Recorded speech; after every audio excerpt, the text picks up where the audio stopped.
व्यासपीठावर खाली करा सर्व सगळ्यांना पदाधिकारी हे नाही उभे जे आहेत ना सगळ्यांना.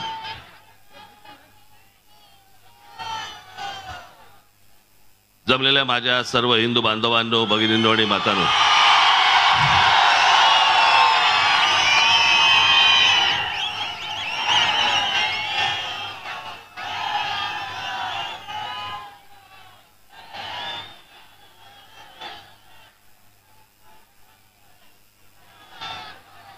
आज विधानसभेच्या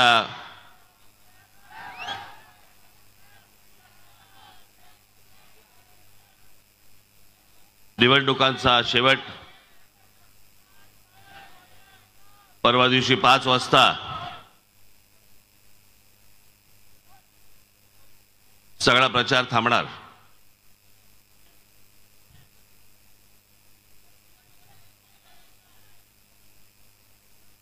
जेव्हापासून आचारसंहिता लागली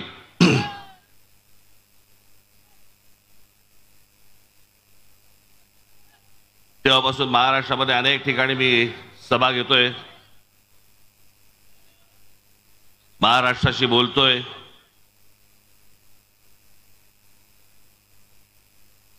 माझं म्हणणं मांडतोय, मत मांडतोय.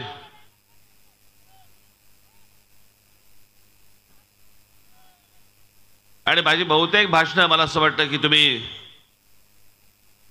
टेलिव्हिजनवरती नाही तर युट्यूबवरती नाही तर मोबाईलवरती कुठेतरी सगळीकडे पाहिली असतील.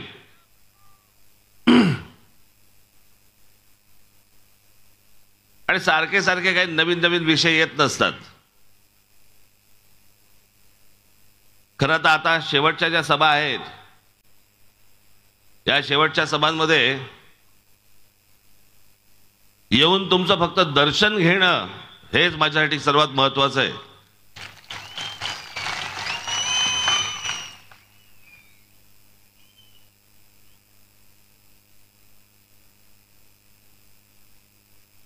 असे कमी मतदारसंघ आहेत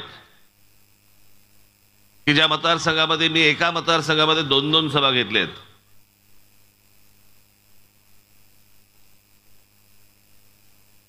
त्यातला हा एक मतदारसंघ आहे आमच्या दिनकर रावांचा.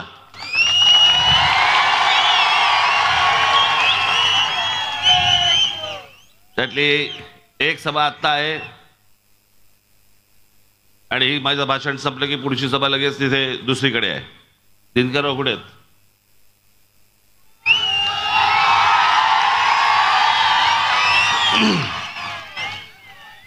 मी आता दिनकररावांना सांगितलं, म्हटलं तुम्ही पुढच्या सभेला जा आणि तिकडे भाषण सुरू करा.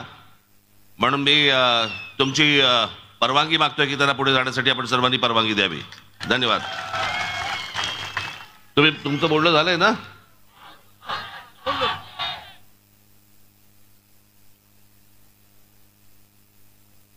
अजून आहेत?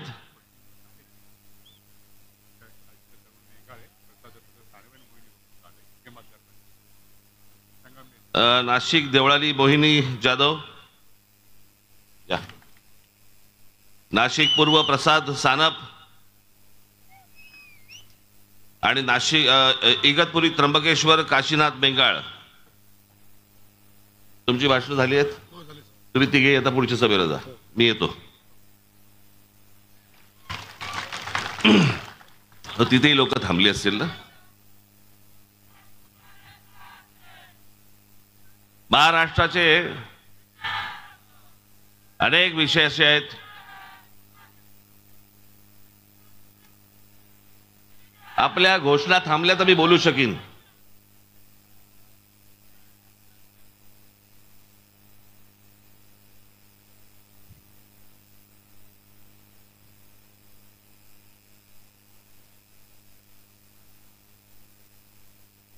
मला फक्त आपल्याला कल्पना द्यायची आहे, जाणीव करून द्यायची आहे आणि आपण कुठेही गाफील न राहता न विसरता गेल्या 5 वर्षामध्ये जे महाराष्ट्राचं राजकारण झालं हे 20 तारखेला मतदान होईपर्यंत विसरू नका. ज्या प्रकारचं गलिच्छ राजकारण या महाराष्ट्राने गेल्या 5 वर्षामध्ये पाहिलं हे भारताच्या इतिहासामध्ये कोणत्याही राज्यामध्ये आजपर्यंत कधीही कोणी पाहिलं नाही. इतकं गलिच्छ राजकारण महाराष्ट्राने पाहिलं.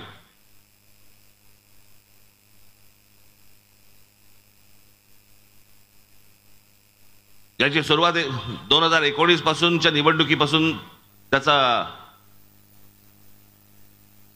निकाल लागला तेव्हापासून या सगळ्या गोष्टी सुरू झाल्या.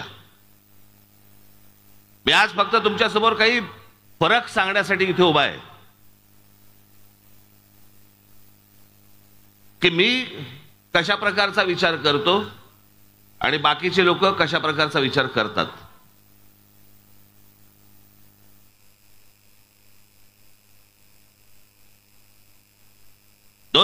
चा निकाल लागल्यानंतर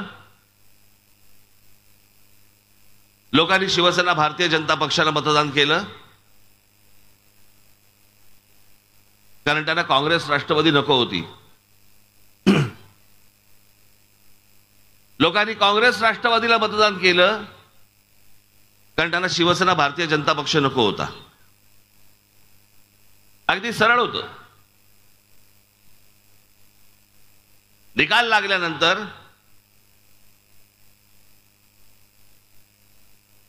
तुम्हाला कोणालाही न सांगता, तुमचा कोणालाही विश्वासात न घेता, आधी कोणत्याही गोष्टी न बोलता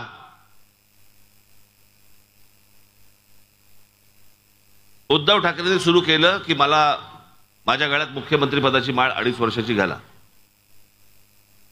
कुठून विषय आला, काय विषय आला, कल्पनाच नाही. याच्या अगोदर काही विषय आला होता तुमच्यासमोर, भाषणामध्ये काही बोललं गेलं होतं? नाही.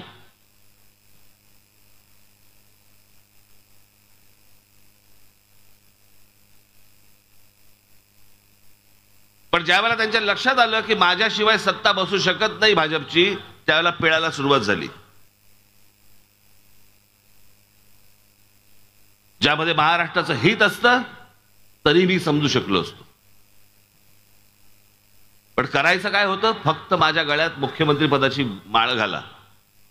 फक्त स्वार्थाचा विचार.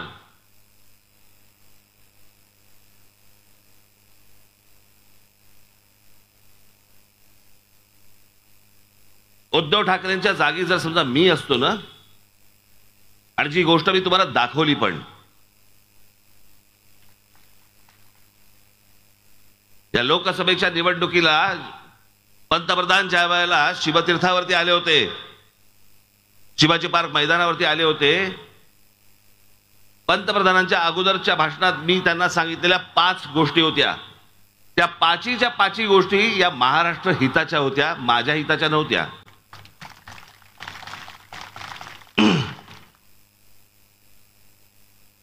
मी त्याला पंतप्रधानांना सांगितलं होतं की गेले अनेक वर्ष आमचा जो एक प्रश्न प्रलंबित राहिलेला आहे या महाराष्ट्राच्या अस्मितेचा, आमच्या भाषेच्या अस्मितेचा, आणि तो म्हणजे आमच्या मराठी भाषेला आपण अभिजात भाषेचा दर्जा द्यावा, एवढी माझी आपल्याला विनंती आहे. आणि मी आज परत एकदा पंतप्रधानांचे आभार मानतो की आमच्या मराठी भाषेला अभिजात भाषेचा दर्जा त्यांनी मिळवून दिला. इतकी जुनी भाषा आमची. मला तर कधी कधी खोटं नाही सांगत, माझा कधी कधी ऊर भरून येतं. काहीतरी विचार करून बघा की अरे, छत्रपती शिवाजी महाराज आमची जी भाषा बोलायची घरात किंवा बाहेर, ती भाषा मी बोलतो. आमचे ज्ञानेश्वर माऊली जी भाषा बोलायचे ती भाषा मी बोलतो. आमचे संत तुकाराम महाराज जी भाषा बोलायची ती मराठी भाषा मी बोलतो. या महाराष्ट्रात माझा जन्म झाला. डॉक्टर बाबासाहेब आंबेडकर जी भाषा बोलायचे त्या मराठी भाषेमध्ये मी बोलतो. आमचे ज्योतिराव फुले जी मराठी भाषा बोलायचे त्या भाषेमध्ये मी बोलतो. मी मराठी आहे. अहो, याचा आपल्याला अभिमान असला पाहिजे.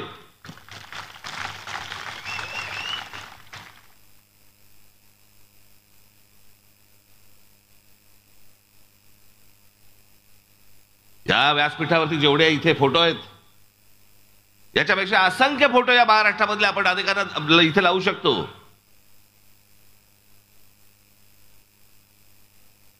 आणि ही जी आपल्याकडे श्रीमंती आहे ना, ही श्रीमंती देशाच्या कोणत्याही राज्याकडे नाहीये. ती श्रीमंती फक्त आपल्याकडे आहे.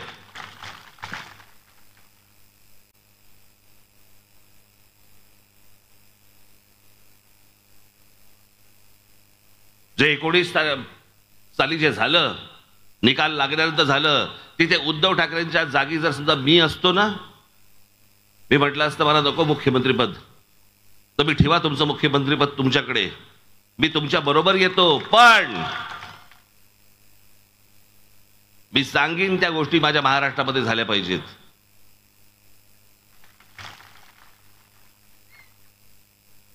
त्यातले अनेक विषय असतील. मी आज आपला जाहीरनामा मी आपला प्रसिद्ध कालच केलेला आहे, त्याच्यामध्ये अनेक विषय आहेतच. त्या अनेक विषयांपैकी मी एक विषय सांगितला असता की खड्डे न पडणारा, कोणतेही अडथळे न येणारा असा मुंबई नाशिक जो रस्ता आहे हा मला पहिल्यांदा तुम्ही करून द्या.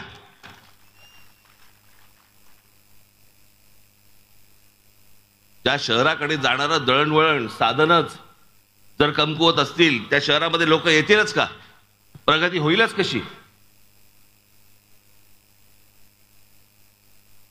आज पुणे जिल्ह्यामध्ये इतक्या इंडस्ट्रीज आल्या, इतके उद्योग आले.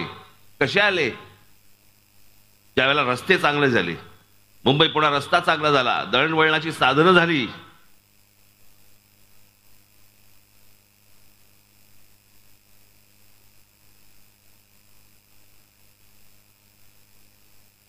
या नाशिक पश्चिमच्या मतदारसंघाला खरं तर नाशिकची औद्योगिक नगरी म्हणतात याला.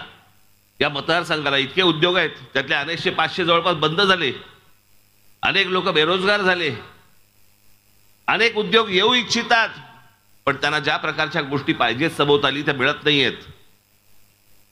राजकीय अडथळे सगळे सुरू होतात. तुमच्यापैकी अनेक जे तरुण आहेत इथे माझ्यासमोर बसलेले आहेत, तरुणी आहेत, अनेकांना माहिती पण नसेल. ही गोष्ट आहे साधारणपणे 97-98 सालची. महिंद्रा कंपनी इकडे होती, पण महिंद्रा कंपनीचं एक्सपान्शन, त्यांना तो उद्योग वाढवायचा होता, त्याच्यासाठी म्हणून त्यांना, तुम्हाला आठवत असेल, स्कॉर्पिओ नावाची गाडी त्यांनी काढली आणि सगळ्या गोष्टीला कंटाळले होते आनंद महिंद्रा. ज्याला सरकारी हस्तक्षेप, सरकारी त्रास, सरकारी अडचणी ज्याला म्हणतो आपण, कंटाळले. माझे मित्र आहेत ते. आणि एके दिवशी माझ्या कानावरती आलं की आनंद महिंद्रा ही इंडस्ट्री घेऊन चेन्नईला चाललेत. ते म्हणाले की मला इन्व्हेस्टमेंट नाही करायची, नाशिकमध्ये मला नाही यायचं, मला तिथे चेन्नईमध्ये, तामिळनाडूमध्ये मला चांगल्या सुखसोयी मिळत आहेत, तिथे मी तामिळनाडूमध्ये जातो. मला कळल्यावरती मी आनंद महिंद्राला भेटलो. त्याच्यामध्ये काही इथले नाशिकमधले पण लोक होते. मी आनंद महिंद्राला भेटल्यावरती मी त्यांची अडचण समजून घेतली. म्हटलं काय प्रॉब्लेम आहे तुमचा? कारण मला एक गोष्ट माहिती होती की ज्या वेळेला आनंद महिंद्रा इथे येतील, काय रे काय झालं रे तिथे,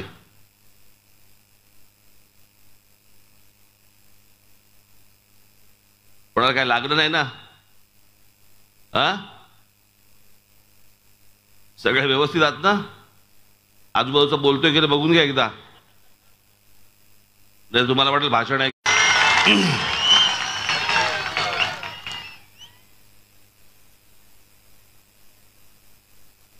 मी काय नाशिकचा नागरिक होतो का? पण मी महाराष्ट्राचा नागरिक होतो. माझ्यासाठी सगळी शहरं माझ्यासाठी महत्वाची आहेत. माझ्या महाराष्ट्रामधल्या प्रत्येक तालुक्यामध्ये, प्रत्येक जिल्ह्यामध्ये उद्योग आले पाहिजेत. माझ्या महाराष्ट्रामधल्या प्रत्येक तरुणीला जिथे राहतोय तिथे रोजगार मिळाला पाहिजे.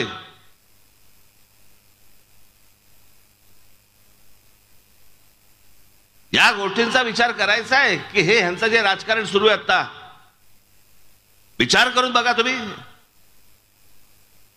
महाराष्ट्रामध्ये ज्या प्रकारचं राजकारण खेळलं गेलं, तुमचा विचारच नाही. तुम्ही मतदार म्हणून तुमचा विचारच नाही. तुम्ही मतदान करून मोकळे झालात ना, गेट आउट. आता आम्ही आमचं काय ते बघणार.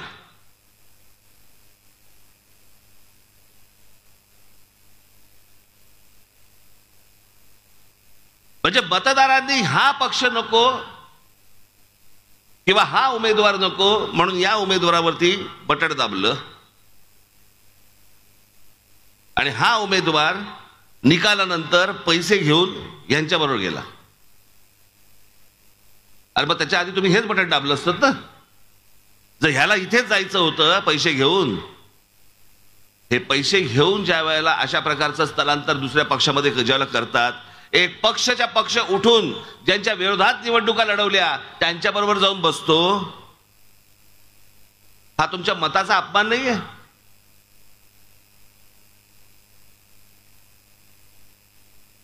कोणते विचार चालू त्यांच्या मनामध्ये? कोणतेच विचार येत नाहीत.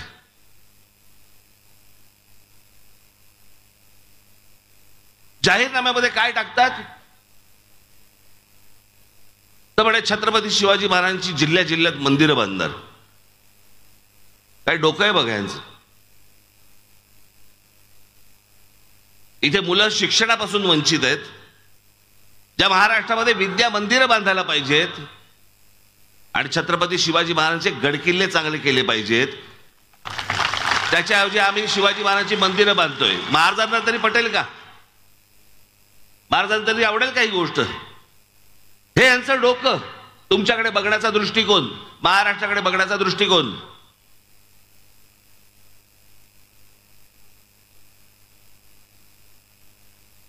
या उलट आपण ज्या गोष्टी सांगतो आहोत, आता जसं मुंबईमध्ये डॉक्टर बाबासाहेब आंबेडकरांचं स्मारक उभं राहिलं, मी तेव्हा पण सांगत होतो, 2014 साली पण तेच सांगत होतो, माझं आजही सांगणं तेच आहे. आता ते स्मारक झालं, पण जर या महाराष्ट्राची सत्ता माझ्या हातामध्ये जर आली, डॉक्टर बाबासाहेब आंबेडकरांच्या नावाने मी जगातलं सगळ्यात मोठं वाचनालय हे महाराष्ट्रामध्ये काढेन. जगभरामधनं लोक ज्ञानासाठी म्हणे तिकडे आले पाहिजेत, वाचनासाठी तिकडे आले पाहिजेत, ज्ञान मिळवायला आले पाहिजेत. ही खऱ्या अर्थाने आमच्या डॉक्टर बाबासाहेब आंबेडकरांना श्रद्धांजली असेल.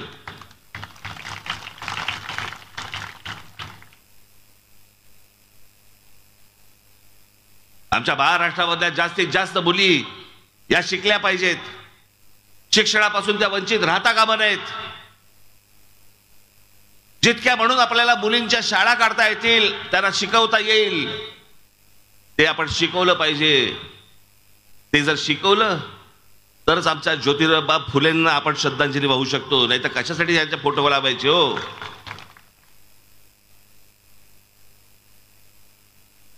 आज माझ्या ग्रामीण महाराष्ट्रामधला तरुण तरुणी शहराकडे येत आहेत शेती सोडून. माझ्या शहरामधले, नाशिक मधले, पुण्यामधले, मुंबई मधली मुलं मुली देश सोडून चाललेत बाहेर.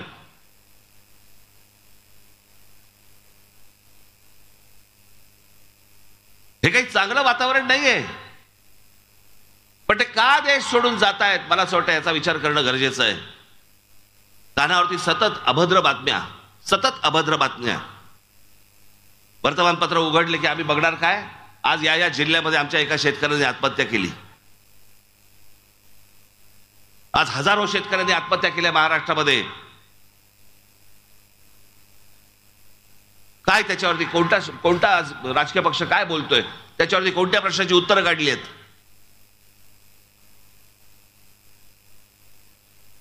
काही किंमत, माणसाची नावाची काही किंमतच नाही. कोण शेतकरी आत्महत्या करतायत? कितवा गेला? इतका गेला. बरं ठीक आहे, आज इतका गेला. काही आमच्या शेतकऱ्यांबद्दल देणं घेणं नाही, आमच्या कामगारांबद्दल देणं घेणं नाही, आमच्या तरुणांबद्दल काही देणं घेणं नाही, तरुणींबद्दल देणं घेणं नाही, आमच्या महिलांबद्दल देणं घेणं नाही. फक्त स्वतःच्या स्वार्थासाठी, स्वतःच्या खुर्चीसाठी, स्वतःच्या पैशासाठी त्यांचं फक्त राजकारण सुरू आहे. आज या पक्षात, उद्या त्या पक्षात, त्या पक्षातनं पैसे दिले, या पक्षात गेला.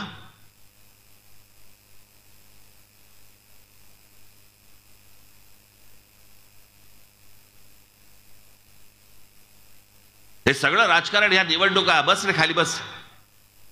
काय स्टॅच्यू ऑफ लिबर्टी आहेस काय? बस खाली ठेवते, आता नंतर करते उद्योग.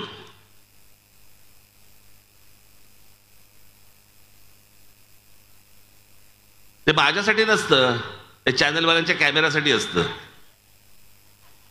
मी दिसलो पाहिजे, आहे घरी दाखवायचं. बघा गेलो होतो सभेला.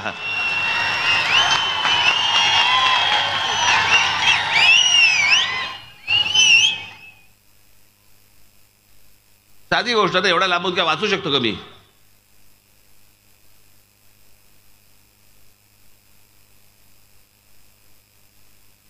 आज तुम्हाला चांगले रस्ते मिळत नाहीत, मुलांसाठी चांगली मैदानं मिळत नाहीत, महिलांना आमच्या चिल्ल्या पिल्ल्यांना घेऊन जायला चांगल्या बागा मिळत नाहीत.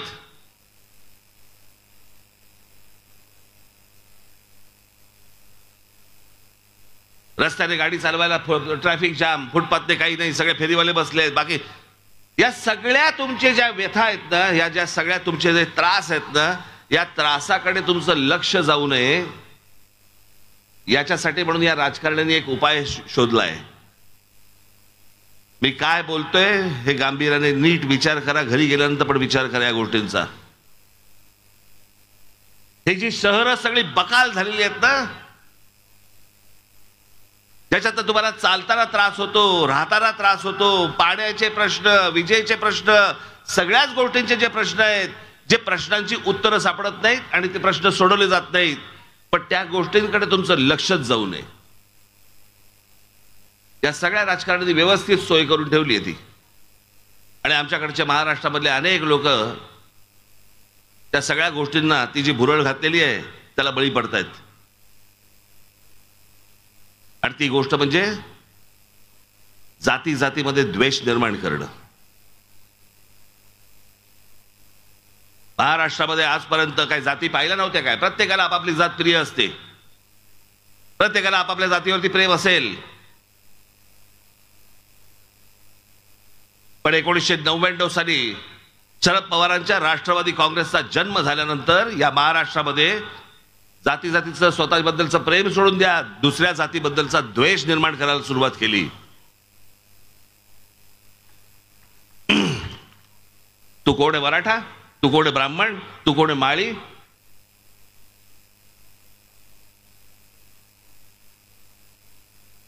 मग आता परत सुरू केलं मराठा विरुद्ध सगळे ओबीसी. हे तुमच्यात नाहीत भांडण वाद, ह्यांना तुमचा उत्कर्ष नाही करायचा आहे. हे फक्त तुमच्याकडनं मतं घेतायत, मतं. यांना तुम्हाला काही द्यायचं नाहीये मोबदल्यात. डोकी फुटली तुमची, फुटू देत. फुटलेल्या डोक्याने मतदानाच्या दिवशी या, मतदान करा. आम्हाला दुसऱ्या दिवशी मेलात तरी चालेल.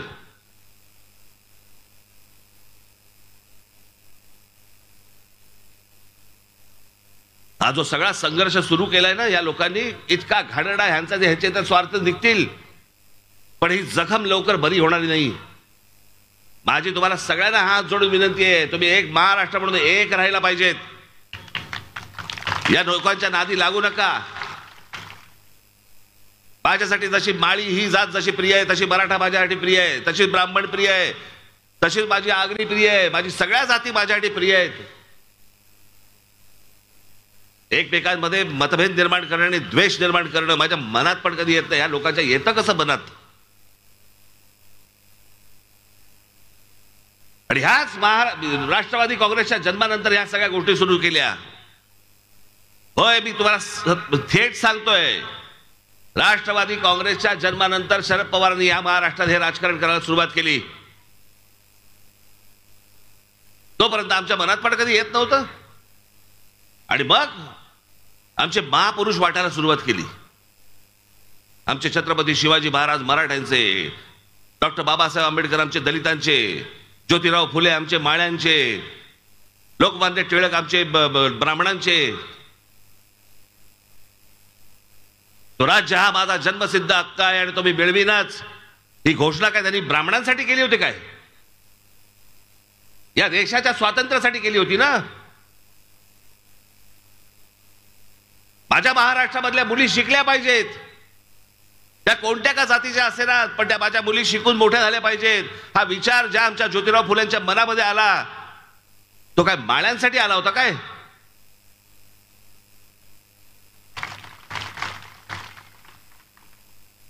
अठरा पगड जातीला एकत्र घेऊन स्वराज्याची स्थापना करणारे आमचे शिवछत्रपती, त्यांनी हा महाराष्ट्र मराठ्यांचा व्हावा किंवा मराठ्यांसाठीचा लढा आहे असं केलं होतं का? हे घाण राजकारण गेल्या 25-30 वर्षामध्ये या शरद पवार साहेबांनी इथे महाराष्ट्रामध्ये आणलं. आजही तेच चालू आहे यांचं. तुम्ही बळी पडू नका या गोष्टीला. मी माझ्या 2-4 सभांबद्दल सांगितलंय, पुन्हा एकदा सांगतो. याचं कारण तो स्क्रू जो आहे ना, तो तुमच्या फिट झाला पाहिजे आतमध्ये.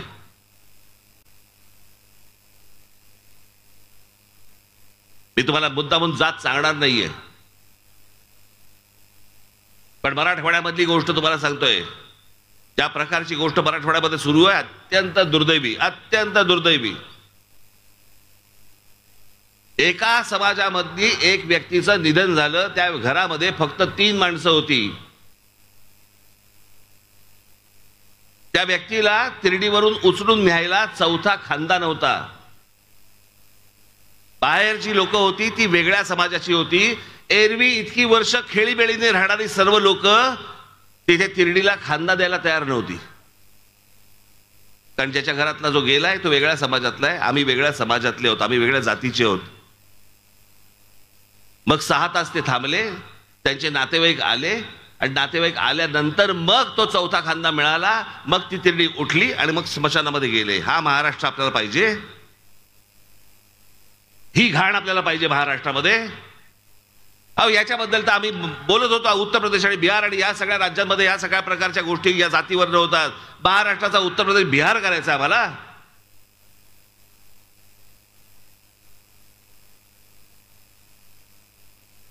हे जाती जातीमध्ये जे द्वेष निर्माण करणं आहे, हे फक्त एवढ्याच गोष्टींसाठी आहे की ज्या मूलभूत जे गोष्टी आहेत, जे मूलभूत जे प्रश्न आहेत, याच्याकडे तुम्ही बघताच का बने? बेरोजगार हा बेरोजगारच राहिला पाहिजे. शेतकरी आत्महत्या करतात, अजून केल्याच पाहिजेत. महिलांना सुरक्षा मिळत नसेल, मिळालीच नाही पाहिजे. लहान मुलींवरती आमच्याकडे महाराष्ट्रामध्ये बलात्कार होत असतील, होऊ देत. शिक्षण मिळत नसेल, मिळू न देत. आमच्याकडे हॉस्पिटलमध्ये खाटा मिळत नसतील, नको मिळू देत. रस्त्यावर चालता येत नसेल, नको मिळू देत. फुटपाथ मिळत नसतील, नको मिळू देत. मुलं बाहेर परदेशामध्ये निघून जातात, देश सोडून जाऊ देत. आमच्याकडे विजेचे दर वाढतायत, वाढू देत. महागाई वाढते, वाढू देत. सगळ्या गोष्टी होऊ देत. पण या गोष्टींकडे तुमचं लक्ष जाता कामा नये. तुम्ही कशात गुंतले पाहिजेत? तुम्ही जाती जातीमध्ये गुंतले पाहिजे. तुम्ही जाती जातीमध्ये भांडणामाऱ्या केल्या पाहिजे, डोकी फोडली पाहिजे एकमेकांची. हे काय राजकारण चाललंय ना बाबांनो, माझी विनंती आपल्याला हे ओळखा एकदा, हे समजून घ्या. आणि ह्याच्यासाठी काही माणसं उभी केली जातात आणि हे सगळे द्वेष पसरवले जातात. याचं कारण तुमच्या मूळ विषयाकडे तुमचं लक्ष जाऊ नये म्हणून. अनेक विषय त्याच्याकडे तुमचं लक्ष जाऊ नये म्हणून तुमच्याकडे एक तो तुमचा एक अवयव आलेलाच आहे, मोबाईल नावाचा. आणि मग त्याच्यावरती पण काय काय गोष्टी सतत टाकत राहायच्या. हे जे मी प्रश्न आता तुमच्याशी बोललो, हे 5 वर्ष संपूर्ण नाशिक माझ्या हातामध्ये होतं. महानगरपालिका हातामध्ये होती.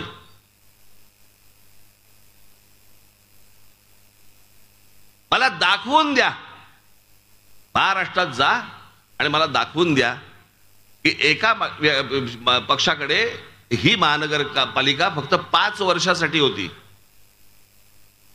गंगापूर धरणामधनं येणाऱ्या पाण्यामधनं ज्या प्रकारे नाशिकची लोकसंख्या वाढते, गंगापूर धरणामधनं येणाऱ्या पाण्यातनं याच्या पुढे तुम्हाला पाणी कमीच पडणार होतं. इथे आपलं सरकार असताना, महानगरपालिका आपल्या हातामध्ये असताना, आपण इकडच्या जवळच्या धरणामधनं पाईपलाईन टाकली आणि तुमचा नाशिककरांचा मी पुढच्या 50-60 वर्षाचा पाण्याचा प्रश्न करून टाकला. तुम्हाला कधी येणार पण नाही अडचण. तुम्हाला पाण्याची अडचण येणारच नाही पुढची 50-60 वर्ष. काम करणं ना याला म्हणतात. ज्या प्रकारचे नाशिकमध्ये आम्ही त्यावेळेला रस्ते केले, इथे बोटॅनिकल गार्डन रतन टाटानं आणलं होतं मी. त्यांच्या पैशामधनं हे बोटॅनिकल गार्डन उभं केलं. कोणासाठी केलं? इथे माझ्या माता भगिनी बसल्यात, पुढे मागे आहेत सगळीकडे. तुम्ही बसलेला आहात. कामावरनं आल्यानंतर जायचं कुठे? मी माझ्या लहान मुलांना कच्च्या बच्चांना घेऊन जायचं कुठे? अशा जागा नकोत का शहरामध्ये? त्याच्यासाठी मी ह्या जागा केल्या. रतन टाटा ही इतकी मोठी व्यक्ती होऊन गेली. असे अनेक उद्योगपती आहेत त्यांचा एक CSR फंड असतो, फंड की त्यांनी सामाजिक गोष्टींवरती ते खर्च केले पाहिजेत. हे कोणी राजकारणी त्यांच्याकडे जात नाहीत. कारण CSR मधनं जर समजा तुम्ही फंड मागितला तर ती कंपनी ते काम करते, त्यात तुम्हाला पैसे खाता येत नाहीत. त्याच्यामुळे या उद्योगपतींकडे कोणी जातच नाही. मी रतन टाटाने इथे आणलं, नाशिकमध्ये आणलं. रतन टाटा माझं पुढचं काम करण्यासाठी मुंबईमधला एक दादरचा आपला चौपाटी ते करायला तयार झाले. जवळपास 14-15 कोटी रुपये त्यांनी या बोटॅनिकल गार्डन वरती घातले. इतके राजकारणी होऊन गेले, इतक्या राजकारण्यांचे इतक्या उद्योगपतींशी संबंध आहेत. शरद पवारांचे तर फक्त त्यांच्याशीच आहेत.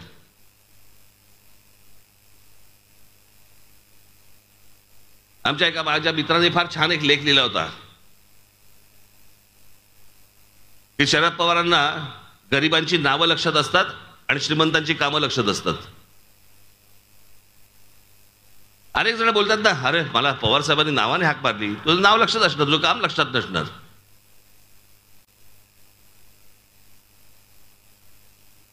अनेक गोष्टी आम्ही नाशिकमध्ये केल्या, 5 वर्षाच्या आत केल्या. 5 वर्षाच्या आत हे तुमच्याकडचे कारंजे असतील, इकडचा तुमचा ट्रॅफिक पार्क असेल, पुढची 5 वर्ष मिळाली असती, अजून प्रचंड गोष्टी झाल्या असत्या ज्या आजपर्यंत महाराष्ट्रामधल्या कुठच्याही शहरामध्ये झालेल्या नाहीत. अशा गोष्टी त्याच्या पुढेही अजून झाल्या असत्या. याला शहरासाठी काम करणं म्हणतात, ह्याला लोकांसाठी काम करणं म्हणतात. याला शब्द जो दिलाय ना आपण, तो पूर्ण करणं म्हणतात. आगी लावत नव्हतो बसलो मी.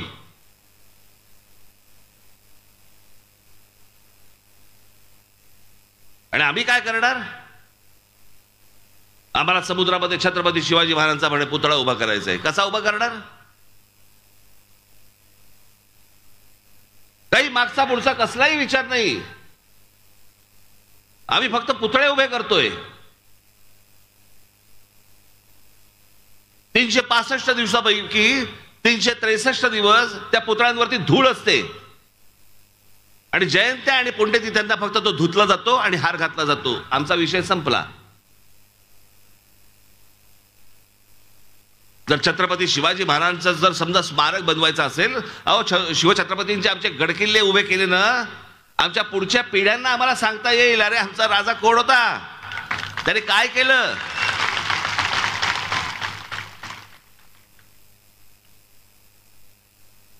या देशाला विचार दिला त्या माणसाने. स्वराज्य, स्वतःचं राज्य. आजपर्यंत सगळ्या बाहेरच्या लोकांनी या हिंद प्रांतावरती राज्य केलं, पण या हिंद प्रांतामध्ये एक माणूस उठला आणि ज्याने एक आवाज दिला, स्वराज्य. इथे राज्य कोण करणार असेल तर आम्ही राज्य करू, तुम्ही नाही करायचं राज्य. हा ज्या माणसाने आम्हाला तो स्वाभिमानी कणा दिला, त्याच्याबद्दल आम्ही काय करतोय? आम्हाला त्यांची मंदिरं बांधायची आहेत, आम्हाला त्यांचे पुतळे बांधायचे आहेत. त्यांचा विचार कसा कायम राहील याच्याबद्दल आमच्याकडे काही गोष्ट होत नाही.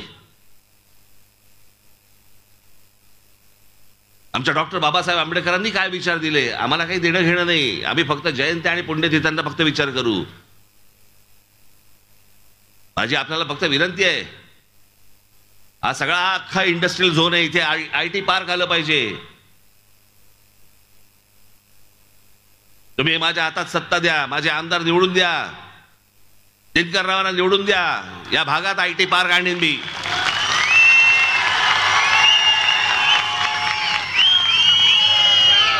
आणि हे मी तुम्हाला जे सांगतोय ना, तो माझा आवडीचा विषय म्हणून करतो मी. माझ्या गळ्यामध्ये मुख्यमंत्री पदाची माळ घाला, मला कुठेतरी खुर्ची द्या, मला कुठच्याही पदावरती बसवा, कुठच्याही सत्ता पद द्या. मी ह्याच्यासाठी हापापलेला माणूस नाहीये. मला देणं घेणंही नाही त्या गोष्टींची.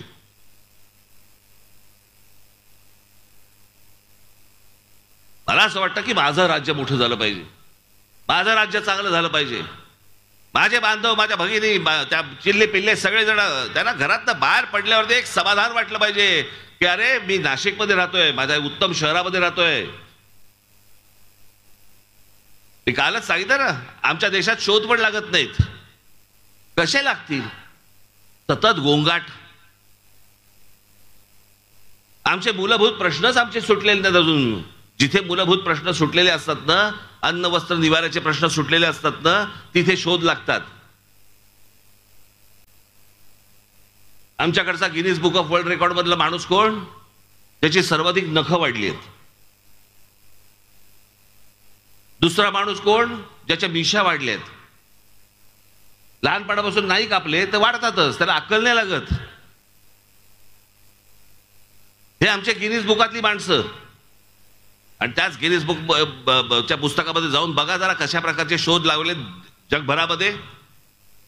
आमच्या देशात काय नाही लागत? आमच्या तरुणांमध्ये काय कमी आहे? आमच्या तरुणींमध्ये काय कमतरता आहे? पण त्या प्रकारची शांतता, त्या प्रकारचे त्यांचे जे रोजचे जे प्रश्न आहेत ते मिटून पुढे गेल्यावरती शोध लागतात अनेक गोष्टींचे. असा महाराष्ट्र हा मी असा महाराष्ट्राचं स्वप्न मी पाहतोय. ते स्वप्न पूर्ण करण्यासाठी म्हणून मला तुमची साथ हवी आहे. त्याच्यासाठी म्हणून मी आज ही भाषण देतो आणि तुमच्या समोर येतोय. आणि म्हणून हे गेले इतके वर्ष ते काय मध्ये ओरडत आहेत? ते मध्येच ओरडत आहेत. काय राजसाहेब आगे बढो. पडतो आता पडीन. मी उलटा फिरलो गाडीकडे जाताना एकदा परत घोषणा द्या म्हणजे मी व्यवस्थित जाईन. बसा बसा शांत बसा आपण. म्हणून येत्या 20 तारखेला आपण गेल्या 5 वर्षामध्ये ज्या घटना घडल्या, गोष्टी घडल्या, जे तुम्हाला फसवलं गेलं, जो तुमच्या मताचा अपमान झाला, त्याचा बदला तुम्हाला या महाराष्ट्राला येत्या 20 तारखेला घ्यावा लागेल. जर 30-30 माणसं ज्यांनी तुमच्या मतांचा अपमान केला, ज्यांनी तुमच्या मतांशी प्रतारणा केली, ज्यांनी तुम्हाला गृहीत धरलं, ज्यांनी तुमचा विचारच नाही केला, अशीच लोक जर समजा महाराष्ट्रात परत परत निवडून येत गेली, त्या महाराष्ट्राचं वाटोळं झालंच म्हणून तुम्ही समजा.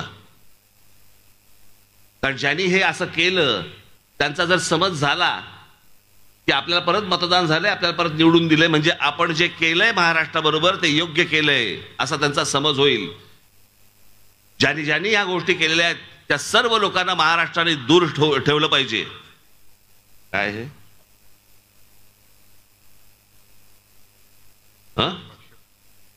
मग संपल्यावरती ना, मला वाटलं आवरा सांगतायत.